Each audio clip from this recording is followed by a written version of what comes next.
your sessions. It was amazing, mashallah. May Allah subhanahu wa ta'ala reward you for your efforts and grant you more success in your careers, inshallah. Ameen, Ameen, Ajmain. Thank you. Thanks for the opportunity. Yeah. Excellent. Now we are moving on to our next panel. Just to those who joined right now, to show you the program, you can see my screen, right?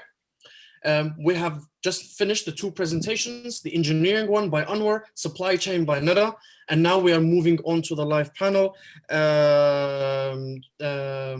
for working abroad. In this panel, we will have Zahid Shakil from Finland, who worked abroad in the Netherlands and the UK. We have Anwar Abushaala, who is from Scotland, but worked and lived abroad in France and in the Netherlands. And we have Hynda from France, who moved and is working abroad in Dubai. Correct, Hynda, right? Yes, exactly. Excellent. And Iman. So now you guys are on the spotlight now. Let me add myself as spotlight as well. Zahid is not here yet. He will join shortly. So yeah, thank you very much, Anwar and Hynda, for joining. So tell us a little bit about your abroad experience. Where did you go? Where did you live? And what did you do where you went? Let's start with Hynda. Yeah, sure, happy to. Can you hear me well? Yes. Okay, perfect. So just to introduce myself very quickly, I'm French, so born and raised in France. I have a master's degree from ESSEC Business School in France. And at the end of my experience at school, I decided to go and work abroad as a first experience. So I decided to start applying in the United Arab Emirates. I applied also in Morocco, and I think that was pretty all. So these two were my preferred destinations, preferred options. And I can detail that later, but at the end, I got different offers and I chose to come here in Dubai. Now I've been living here since February 2020. Excellent. And you, Anwar, how is your abroad experience looking like? Yes, so my story is maybe a bit different from Hynda's, but indeed, so I work currently in the Netherlands. I work for Shell. I'm a civil and structural engineer, and I work for the Projects and Technology Organization, which is basically responsible for delivering capital projects for Shell. So how did I end up in the Netherlands? It was a bit of a fluke, to be honest. It was a bit of an accident, but yeah, I ended up there anyway. So basically, I had an internship in Aberdeen, and that was pretty successful, and I enjoyed my time there. The company seemed to like me and I liked the company. And so they got in touch and said, would you be interested in a job in The Hague, working out of our Projects and Technology Organization? And I accepted that and ended up moving to the Netherlands in December 2017. So just over 3.5 years ago. And since then, I haven't looked back, and it's been a wonderful experience. And I think, before that, I worked for a number of companies based out of Glasgow in Scotland, but really saw that as an opportunity and ended up moving to the Netherlands, and it's been fantastic. Excellent. Glad to hear. So Zahid will be joining us shortly. He's having some technical difficulties. But I move on to my next question would be, before moving abroad, or when people come to ask you abroad, they have these mental blockers, they have the worries, they have the concerns. What worries and concerns did you have, Anwar, before moving to the Netherlands? Good question. So a number of say, challenges rather than blockers, I would say. Number one, I didn't know anybody in the Netherlands, right? Whereas Ibrahim will know that you had quite an extensive network in the UK that, and from a social aspect, I knew a lot of people. You speak the language, you're aware of the culture, and quite easy. And then you're moving to a country which people will shoot me for saying this, but, I had to look up Google Maps as to where the Netherlands was.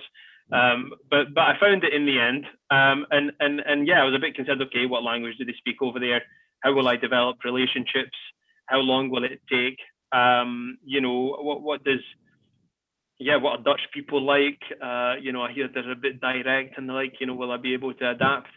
And of course, you know, the big blocker, and maybe Hynda can sort of share this as well, is being away from family. You know, being away from, you know, your sisters, your mum, your dad, the wider family is also a bit of a challenge, because, you know, as you leave, you know, you feel like you're going to miss them, and I think that's usually the main blocker. Going to a place that's unknown, that you've never been to before, and setting up a life there. It's not the easiest thing in the world to do, but by far it's very rewarding. So I don't know if that answers your question, Ibrahim. It does. So yes, it's very interesting concerns, being away from family, language, what the people are like. Like you said, you didn't even know where the country was, and you're going to commit moving there. It's quite interesting. What about you, Hynda? I mean, it can be a bit different moving to Dubai, which, you know, predominantly English speaking and Arabic. We could say Muslim. What challenges and mental blockers did you think of before moving? Yeah, exactly. So I can relate to some of the points you mentioned, Anwar. For example, the first one definitely was family. So I lost my father 2 years before settling abroad, and I started preparing like the interviews and so on, like maybe just 1 year after he passed away. So definitely, I was like, sometimes you feel guilty of leaving them and doing your life and starting something from scratch and leaving them. What I did to overcome this, let's say, psychological and emotional challenge was asking friends and people about their experience.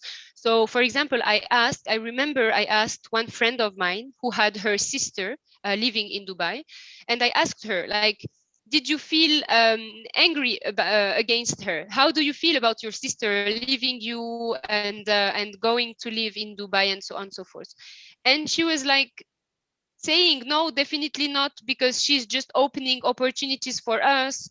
During my whole childhood, I went to visit my sister in Dubai, and thanks to her, I discovered a lot of things, blah, blah, blah. So it was a completely different state of mind. I was feeling like I'm abandoning them. And she was explaining that you can even do that for them if you really want to continue opening opportunities and these kind of things. So I asked other people, and this was the new direction. I was very convinced by the fact that I would help them more being far and staying connected, but giving them the opportunity to come to an English-speaking country whenever they want, to have their holidays whenever they want, and so on and so forth.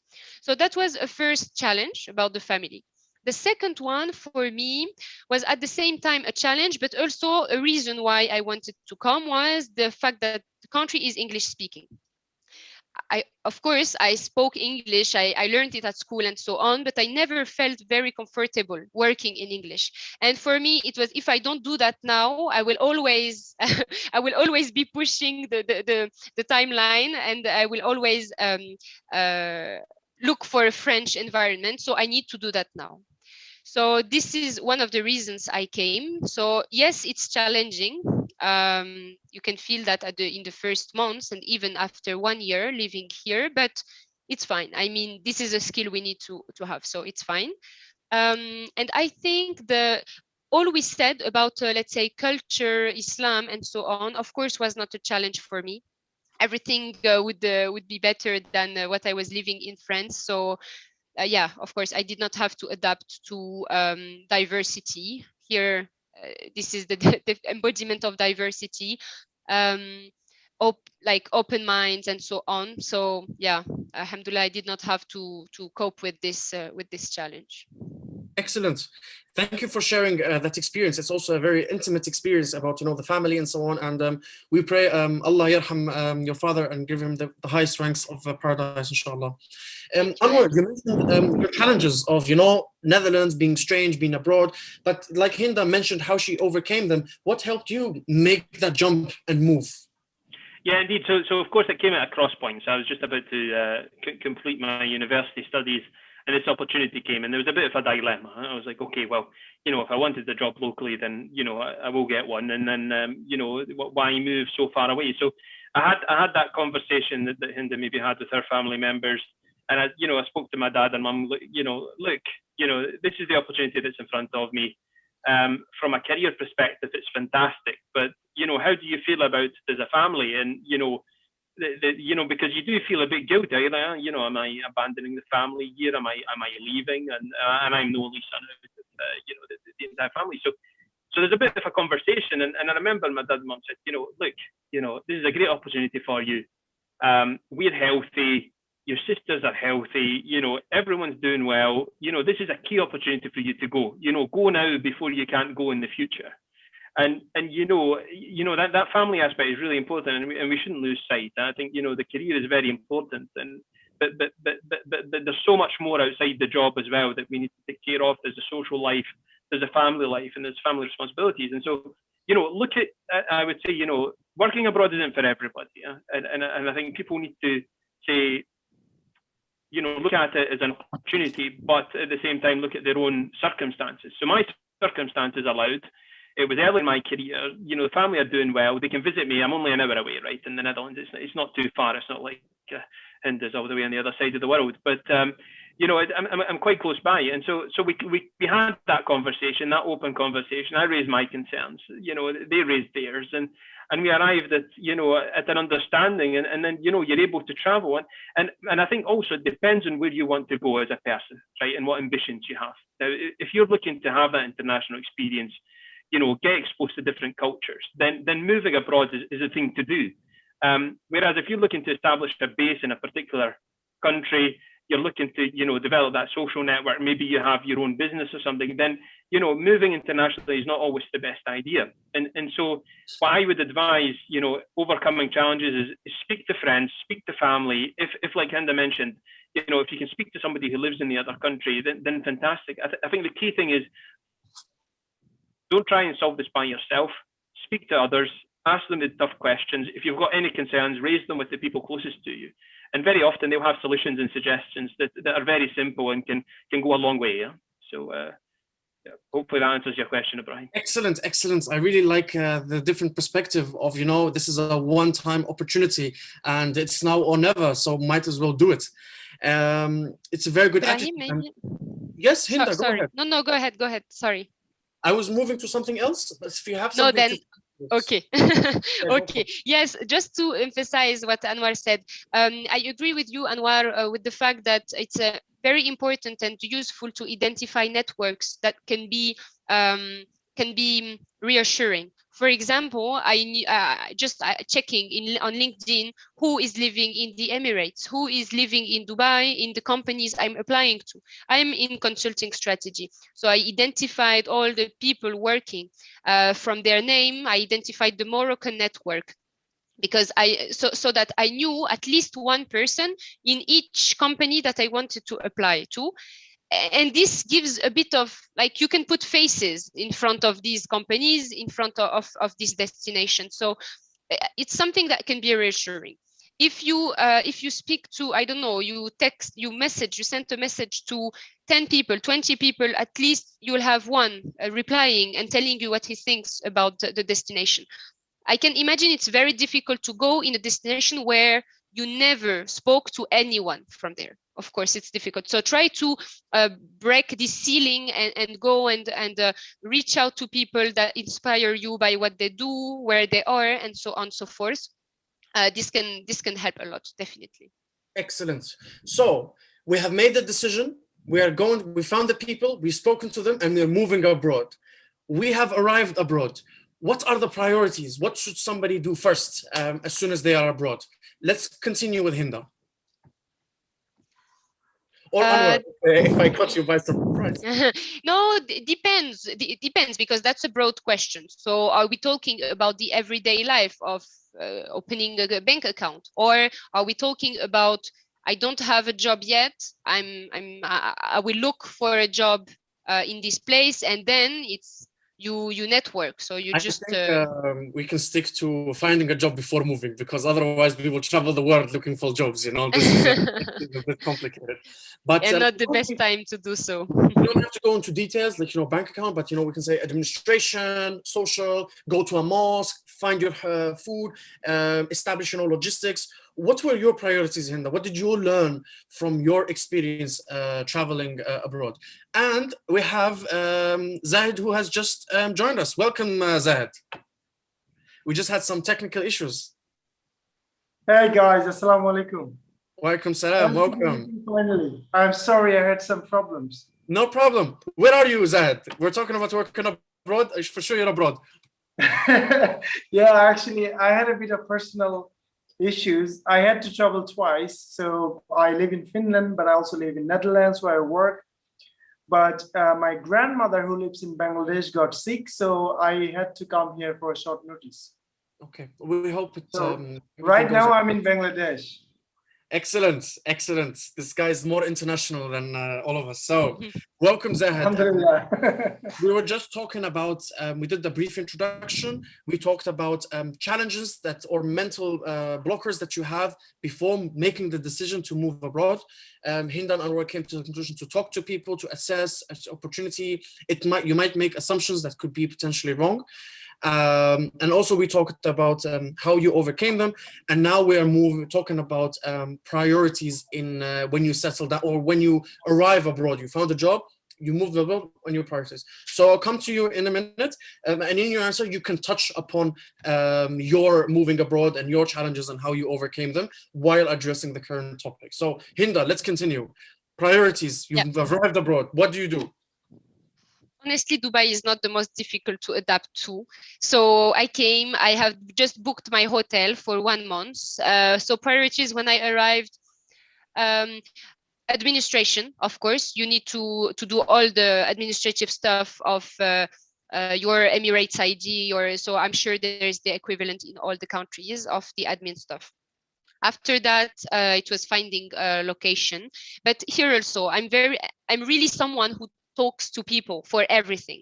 So I directly, like the first days, I met the people I identified from the Moroccan and French network, and they helped me a lot. So thanks to them, I learned that, for example, I did not need my Emirates ID to look for an apartment. So this is a great information that I did not read on the internet. So I was able to go and look for my apartment. So I would say first admin stuff, second network, because it will facilitate the rest. So the network, all the people you identified, making friends and so on, and asking questions. How do you get your money from France to Dubai? How do you do these kind of things? And in parallel, you work like you know, apartment, bank account, so on and so forth. Excellent, thank you. Anwar, how was it, you know, moving between now, you know, Britain at that time was part of the EU, now Brexit, things are changing. How was the settling going there, the setting up? Yeah, so the setting up, I had a bit of a unique experience that the company I work for sort of arranged most things. They sort of guided you through it. You got, you know, your freight and the like all moved over, and you know, you were almost taken by the hand, and you know, everything was almost arranged for you. I think, you know, the preparation for moving starts before you move. You know, getting the right documentation in place. There's documents that need to be legalized. You know, documents that you never thought you would need. You know, you need to produce those, and really, you know, start sending that information through to whoever's arranging your movement. Once you arrive, it's usually a registration at the municipality. Of course, when we were part of the EU, then you didn't require a permit or anything. It was simply you had your passport and you were entitled to work in the Netherlands. Now it's a bit different. Now you need a permit before and a job before you move to a country in the European Union. So it's slightly different for people coming from the UK now. But for me, it's quite relatively straightforward. We also got, I mean, the company I worked for arranged for something called transit accommodation. So I think it was 3 months or so, where they provided you with a flat. And during that period, the key priority was securing a place to live, right? Another flat to stay in. So that was really the main focus, getting somewhere to live. I think also one of the other key priorities is like Hynda mentioned earlier, is that before you go, try and connect with people. You know, one of my friends, you know, connected me to a friend of his in the Netherlands, and that really helped. So you've got somebody you can meet straight away, and that really comforts you, knowing that you have somebody you can reach out to, and that you're not completely on your own. I would say, you know, have a look around the city, understand where things are. If you can arrange for a guide or something to show you around, then key.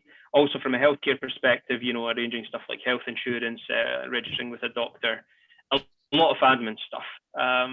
But I think if you move to countries like the Netherlands, like Dubai, like Finland and the like, you know, it's, you know, amenities are available, shops are available nearby. Now, if you start thinking about moving to, say, other countries that are, say, you know, if it's the right word, that are less developed, then of course you need to arrange slightly differently. But considering you move into the developed world, things are generally well organized. So I think the least of your worries is the admin and where to find the shops and the like. I think, you know, don't worry about that.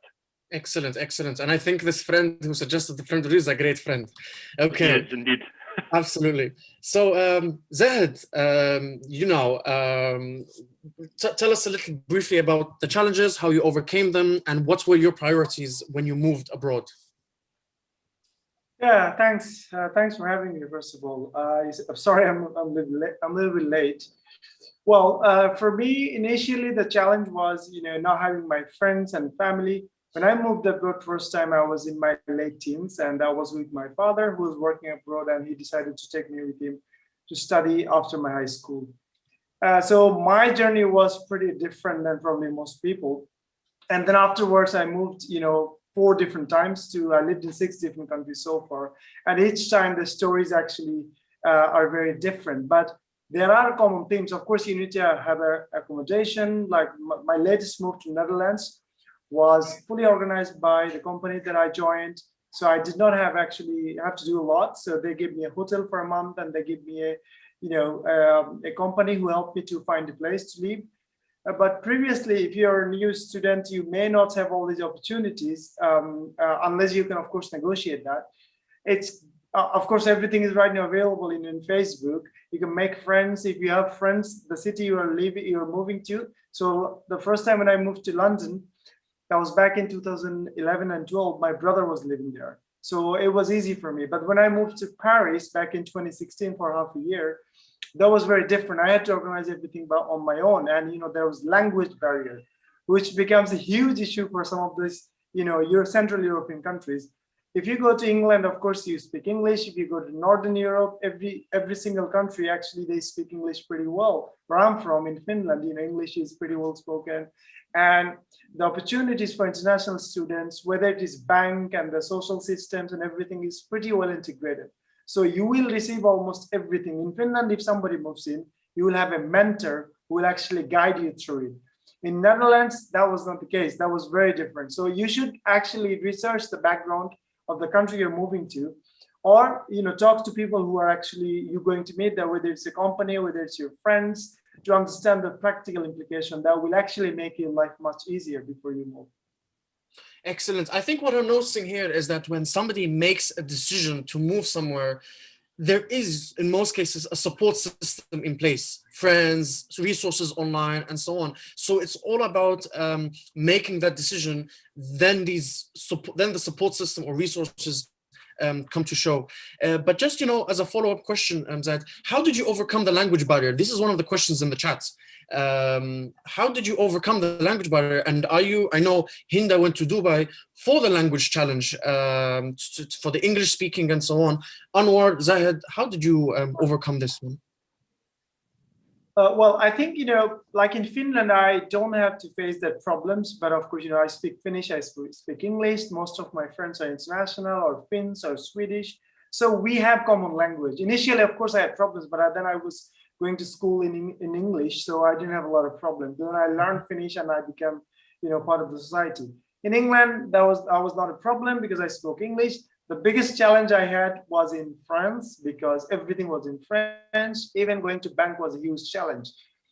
Back then, you know, I learned some phrases before I went there, you know, the basic ones. If you actually look at the list of the most common used words. There are probably 200 or 400 in each language.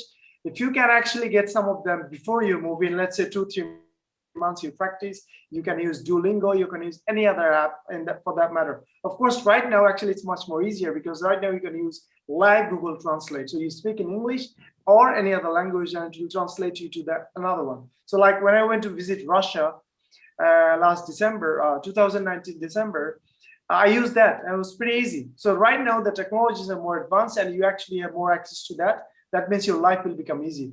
But that doesn't take away the fact that if you learn some phrases, for example, how to ask for direction, you don't need that because you have Google Maps. But if you go to university, if you go to bank, if you go to social system, you might need those. So my recommendation to anyone who's planning to move abroad would be learn some phrases, use the technology, make friends. If you have to go and do some proper paperwork, the best would be to get somebody local or use Google Translate. That's what I do. And that's what I still do. Because in Netherlands, even though it's a country that is basically, I would say 20-30% of the workforce are from abroad, their system is not that supportive because everything is in Dutch.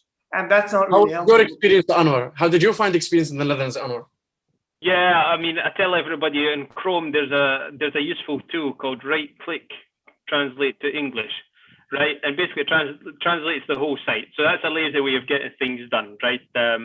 But what I would always encourage, and I resonate with Zahid's points, is that indeed the Netherlands, most people speak English. I think the percentage of people that speak English in the Netherlands is higher than in the UK, which was quite interesting. But most things are done in Dutch, and if you go to I don't know, an official place, or you go to shops and the like, all signs are in Dutch, road signs are in Dutch, and if you get letters from the good old tax authorities, they're usually in Dutch, but I think you can change them to English. I just haven't changed them. But what I would say is, in my situation, I found that most Dutch people will speak English and they're happy to switch quite easily. So that was really helpful at the start. But what I also did was I signed up to Dutch lessons. And I always have a philosophy when moving abroad, because then maybe you get to this question later, Ibrahim, but there's always that uncertainty. Some people say, why am I learning a language? What's the point? I don't think I'm going to live here forever. What's the point? But I think when you move abroad, no matter how temporary it is, of course, when I say temporary, I'm not saying 3-6 months. I mean a couple of years. Set up as if you're going to stay there forever. And then if you move, then you move, right? I mean, these days you can move quite easily. But what I did was I signed up for a Dutch course. I've been doing Dutch courses once a week for the past couple of years. My Dutch has improved. I can read most things. But I also have the advantage that, of course, I don't work in Dutch. I work in English, which can also be a disadvantage, because you don't practice your Dutch as much. But you will see an improvement, even that few hours per week. You can now go to the shop and ask questions in Dutch. The Dutch are much more comfortable in Dutch. So if you can ask in Dutch and speak to them, they appreciate it. And then slowly you'll see an improvement. But particularly in countries, and I think in most of the world nowadays, a lot of people will speak English with the exception of a few countries. And so you can get by at the start. But as you start setting up and settling down, you realize there's a lot of disadvantages to not being able to speak the language. When you live somewhere, it's completely different than going as a tourist. You're not booking a hotel anymore, you're dealing with authorities, you're trying to maybe do some sort of business and the like. And it's always useful to learn the local language. So I would encourage everybody, whoever moves to another country, learn the local language, even if you're only staying for a short period. It will pay dividends in the future. Absolutely, absolutely. Hynda, if you have something to add about languages, feel free. But I want to, Anwar touched on a very, very interesting point, which was, he said, invest or have the mindset as if you're going to live in that country forever. And that was going to be my next question. Where do you draw the line or make the decision of fully investment, that you're staying here forever, temporary, or how do you manage this uncertainty, Hynda?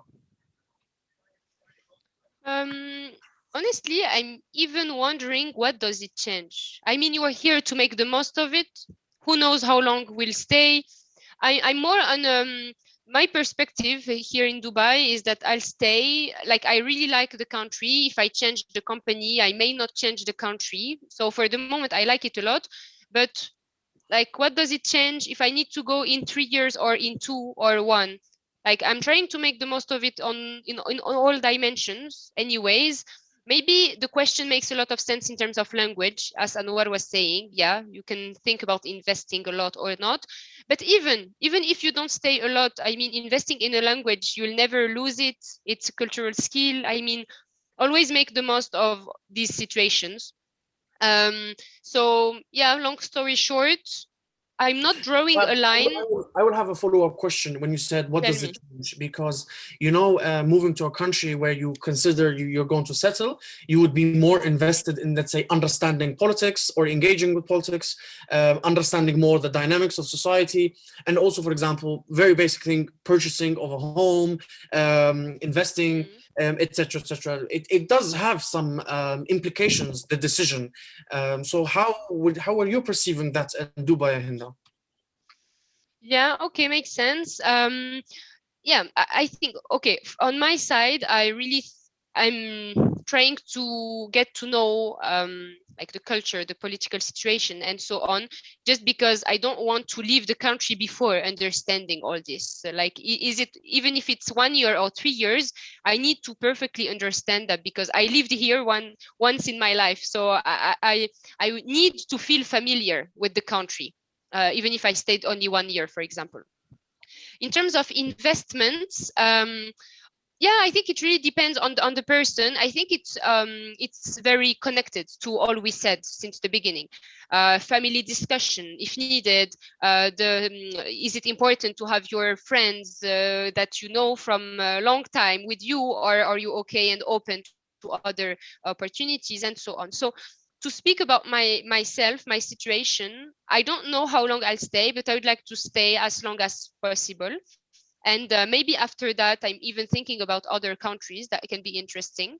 In terms of investments, I'm just investing time here, but having a strong connection, strong relationships, and so on. So yeah, I don't know if it clearly answers the question, but it's kind of my personality. We just want to see that there is no one way of thinking while moving abroad. There's different ways of how to have the mindset while living abroad. Zahid, what's your thoughts on this? Ibrahim, sorry, just on this one. Yeah, I think it's important to show that everything is not set in stone. You don't need to know for how long you're going before going, for example. Maybe you can feel panicked because all around you, you have people that seem to have a very detailed plan. And no, you don't need that. Like, we are all different. Yeah, you can just leave it your way. Personally, I'm very happy to be free of choosing. I came here, it was my choice. Even if I get fired, I mean, for example, here Dubai, it's you always hear about people getting fired and so on. It's not like France, for example. Well, fine, I can go back and come back if I want. Like, for me, it's very important, this notion of freedom. I'm very, like, alhamdulillah, we are in positions where we are relatively free of our choices. So let's make it work however we want it to work, and then we arrange, we adapt, and try again if it doesn't work. Okay, thank you very much. Zahid, could you repeat the question? Sorry, I missed it. So what's the mindset of, you know, settling down, thinking long-term, short-term while working abroad? What's going through your mind, Zahid? Yeah, this is something actually I've been wondering, because I think, you know, when you are maybe, you know, when you're 30, maybe things change. I have not. I still feel like I can go to live in a few other countries, and I do have the opportunity. If I have the opportunity, I'll take it, depending on the location. Interesting. So it is a personal question. What do you want from life? Do you want adventurous life, to enjoy your life, to build a career, to build a family? If your priority is to build a family, you find the right person to get married, then of course, you know, you can settle down. But if you don't, then, you know, this is different. So I think it's very individualistic. There is no right or wrong answer to that. For me, I'm right now in Netherlands. I'm happy to be here 1, 2, 3 years maximum. After that, I might move to London, where my brother is residing with his family, or I might go back to Finland. I honestly don't know. So I'm open to all the options and opportunities. Excellent. Thank you for your insight. That just always keep an open mind. So I'll move on to my towards the end of the panel, which was what would you describe the unique benefits or added value of working abroad? Let's go with Anwar. Yeah, for me, I think it's pretty simple. I think working abroad gives you a completely alternative perspective to things. You meet a different culture, a different peoples. Yeah, I think for me, you become much more, say, open-minded. You see different perspectives. You know, you start caring about other people's public holidays, not just because it's a holiday for yourself, but out of keen interest on, you know, what does it mean to people? And I think, you know, you start understanding the politics of the country, the systems in place. I mean, you know, when I was in the UK, you know, you think, you know, the UK is the end all and be all, and this is the setup. But when you move to another country, you recognize that they've chosen different systems to run their administration, their countries. And so you start really getting that exposure, and also working with people from different nationalities. I think, you know, I'm quite lucky, you know, in the office that I work in, you know, it's very diverse. And I think really, I would really encourage people to work in diverse offices or sites and the like, because it gives you exposure to different ways of communicating. What yes means to people is different to what yes means to others. Some people say yes, but they actually mean no.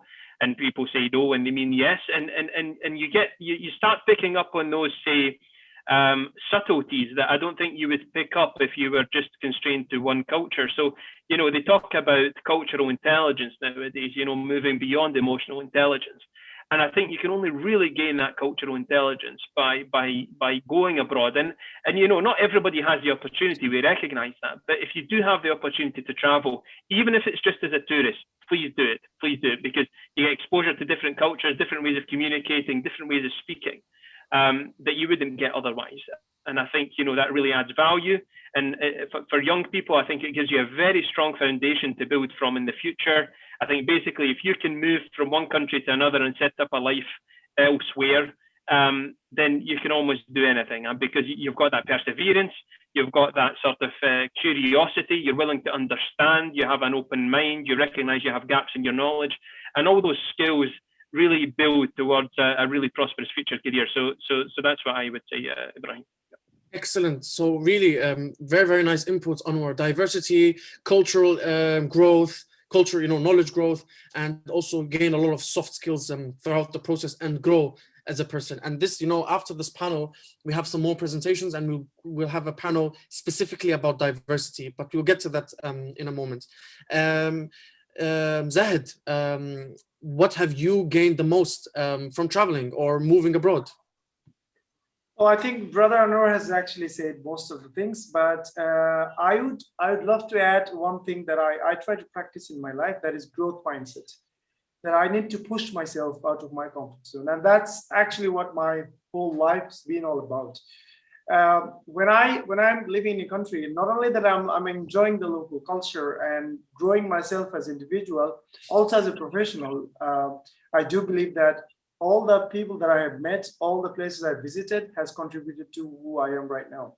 And also that reflects on my, let's say, when I'm working with different people from different countries, because I have to take care of, you know, companies from different countries, and those people that I have met in the university and, you know, while in my traveling, that gave me some insight of how they think. So, for example, I'm dealing with someone from Slovakia who's completely different than someone who's from Norway. You know, they will speak different language, even though they're saying the same thing.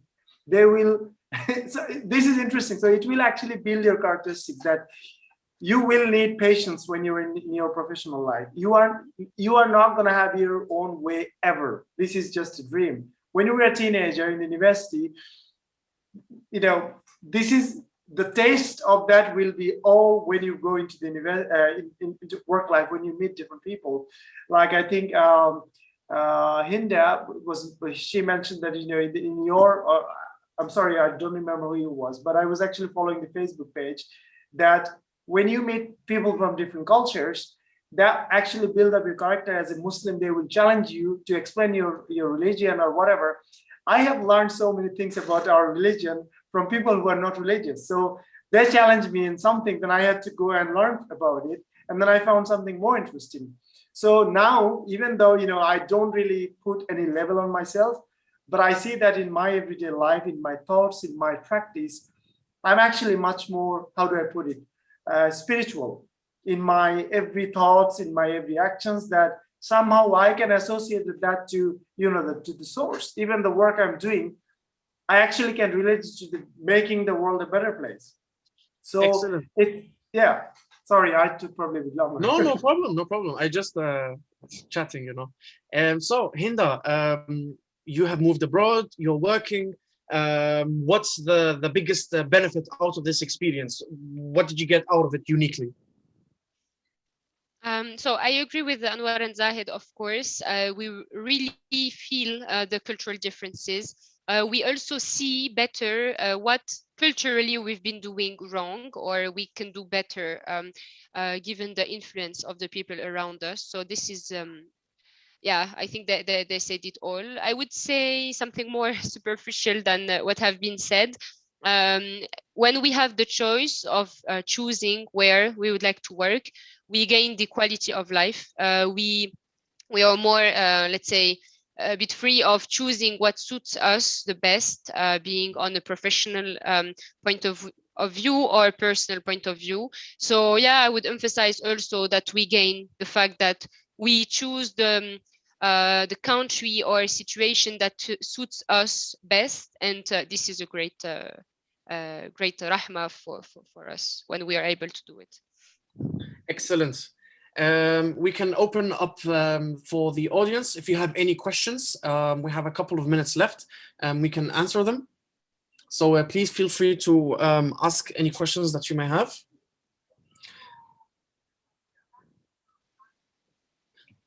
Otherwise, yeah, thank you very much, guys, for the contribution.